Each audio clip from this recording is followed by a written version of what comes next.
In this question, it is given that in an ecosystem, the net primary productivity, that is NPP, of the first trophic level is 100x kilocalorie per meter square per year. And you have to point out the GPP, that is the gross primary productivity of the third trophic level of the same ecosystem. Now, NPP at the first trophic level is the GPP for the second trophic level, and NPP at the second trophic level is the GPP for the third trophic level.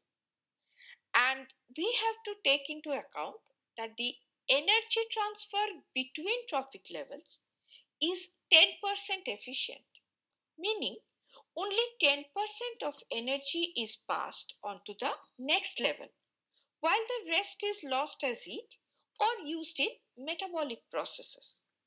Therefore, 100x kilocalorie per meter square per year would be the GPP at the second trophic level.